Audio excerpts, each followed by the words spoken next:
I always laugh when we talk about passwords. Um, the most common password you'll see on the left hand side, the top 10, the first one is password. It's mind boggling. Even 1, 2, 3, 4, 5, 6. Um, Never use any dictionary password. Don't use anything common. Don't use your name, your birthday, or anything like that. People can figure it out. If people can't figure it out, a computer can. If people really want to break into something, they can run a little program it'll do pattern guessing. It'll guess at by taking your name, first name, whatever information it can, it can figure it out. Remember, a computer can think a lot quicker and faster than we can in our brains. So what makes a good password? Well, use at least 14 characters. So then use a variety too. Use the entire keyboard. So use things like the @ symbol, $signs, ampersands, whatever you can use. It's really important. Use numbers. You mix it up, a system's not going to be able to really pick up what your password could be. And things to avoid is, again, as I mentioned, dictionary words, words spelled backwards, common misspellings, and abbreviations. Never use any of that. Sequences or repeated characters, so the 1, 2, 3, 4, 5, 6. Don't ever use that. And personal information, birth date, it's definitely not your SIN number. Your mother, your father, anything like that. No personal information. You don't want to use anything like that. Encryption. So we mentioned that not large, but a portion of our people that protect themselves encrypt their hard drive. So what do we mean by encryption of a hard drive? Well, your entire hard drive is encrypted to the point where the only thing that can read that hard drive is the same computer you're on. It has to be the same password that you're using. It has to be the same motherboard, same CPU, RAM, everything. And there's ways of pulling up serial numbers from those pieces of hardware as well. The types of programs available, Windows 7 Ultimate BitLocker is pretty popular just because it comes with Windows. If you get the Ultimate Edition of Windows 7, you get that automatically. TrueCrypt, SafeBit, Descartes, they're all third-party available products that you can get as well.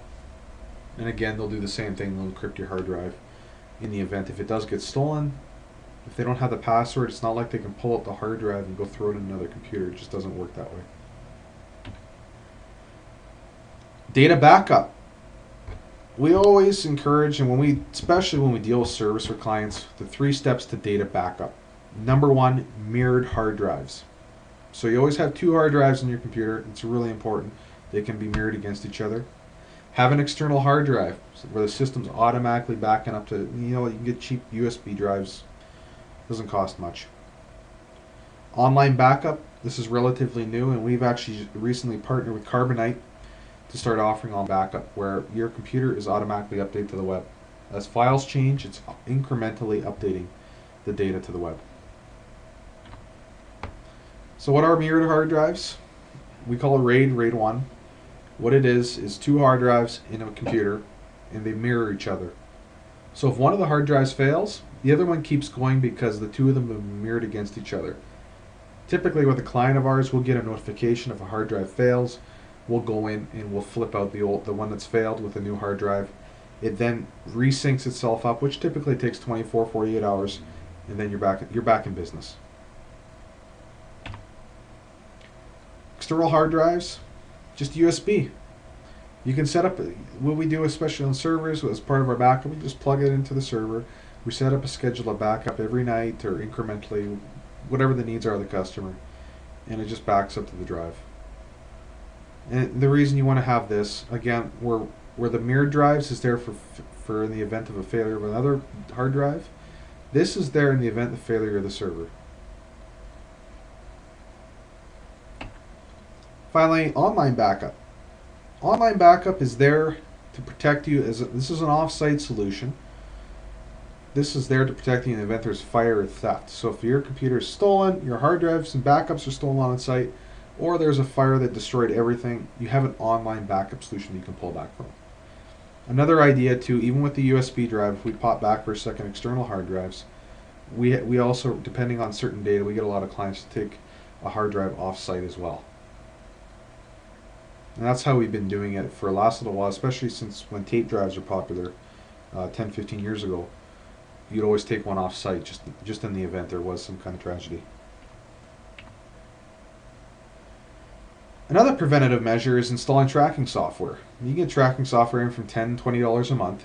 What it does, it actually installs an application on your computer that it's unassuming that you have it on the computer, but as soon as that computer is turned on and connects to the internet, it automatically is, assuming you've reported it to your tracking provider, it will report where the computer's at, and through GPS, it can also do tracking of where the device is at too. So now, your computer's gone. Now what do? Well, here's a little quick checklist. Immediately report the lost or stolen item to the local authorities. Provide the serial number and any other identifiable information to the local authorities. So, I'll give you an example. When equipment gets stolen, people are either going to do one of a couple different things. One, they're either going to keep it for themselves. Two, they're going to sell it to friends or people that they know. Or three, they're going to take it to a pawn shop.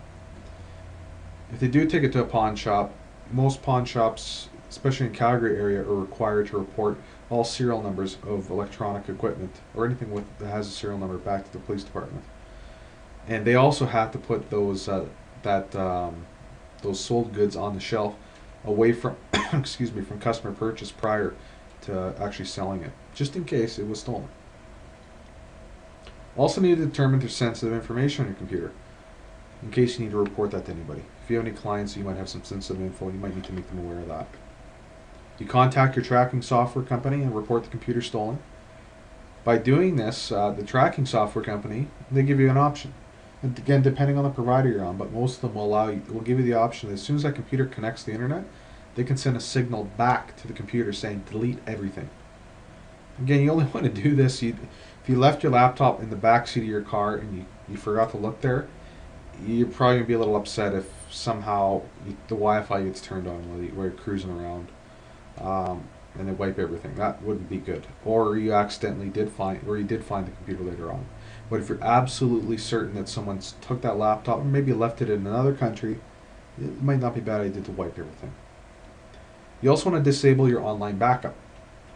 By disabling it, you won't be able, the person with your laptop, assuming you haven't done the proper checks and encryption and passwords and things, and if they do break in, you want to make sure that online backup's disabled so nobody can get to it. And start looking for a new computer. So once you got that new computer, because you've been very effective at doing those 3 steps of backup, all you're going to do is take your external hard drive, you're going to plug it into your laptop, you're going to load it up, all your data, you're just going to refresh it. It might take a few hours to do that. Or you can even use an online service like Carbonite, which, again, you just install Carbonite software right onto your new laptop, transfer the license, click a button, it will take about 24 to 48 hours, and all your data will be restored. So a little summary. So laptops are stolen or lost on a regular basis. You need to make sure you create secure passwords that nobody can guess. Remember, 14 characters. You want to use things like ampersand, dollar signs, @ symbols, things like that. You also have many options available for data backup. Like Carbonite, it's only $55 US per year. Make sure you have a checklist of things which you got to do. Some little resources here for you. Microsoft has a security password checker on their website.